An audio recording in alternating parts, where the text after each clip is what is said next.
So one of the first things I talk to my clients about that I love is a word called integrity. It's the most misused word, I think, in the human language, one of them, right? Because integrity, a lot of people have like a moral context to integrity. Like, she's out of integrity, like it's moral, like something's wrong with her. Integrity has nothing to do with right, wrong, good, or bad. Integrity is all about either it is or it isn't.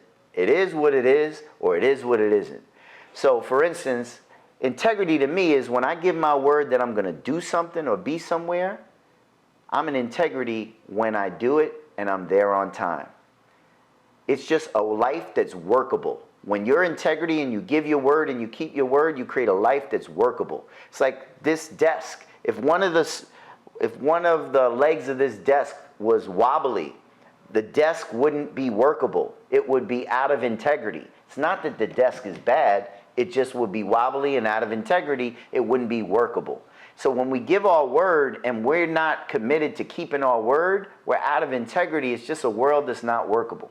One of my favorite stories of a client who learned this really quickly was a guy I was working with. He hired me as his company hired me as his executive coach. He was fourth on the hierarchy of CEO, COO. I call them the alphabet people. So he was the fourth highest in charge. And when he hired me, we created agreements in our first session. You know, people don't cancel sessions with me, and they're not late. And about 3 sessions in, he texts me at the time we're supposed to meet, I'm going to be 10 minutes late.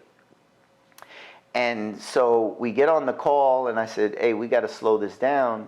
What happened? He said, well, I had a meeting that ended at 12, and then we started at 12. And I said to him, my man, this is not workable.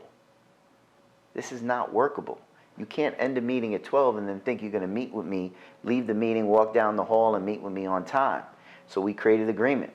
And about 2 sessions after that, he texted me. And he said, hey, I need to reschedule our appointment. See, when clients do that, he says, can you send me new times? And I text him back, you can count on me that I'm not going to send you any new times. Please call me. So he calls me. And he says he has to reschedule. I said, listen, we're not going to reschedule. This is what we're going to do. I said, moving forward, if you're late for another session or you cancel another session, our commitment is over. I don't give refunds.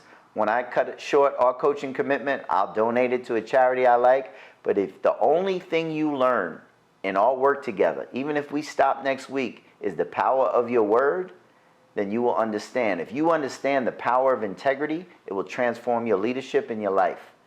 My man never was late again. And what happened was, within a year period of time, he continued to work with me 1 more year. By next year, he leapfrogged the other 3 guys. And when the CEO retired, he became the CEO. And when he took that position, he called me and said, the reason why he leapfrogged those other 3 is because his word became his world. His integrity was through the roof.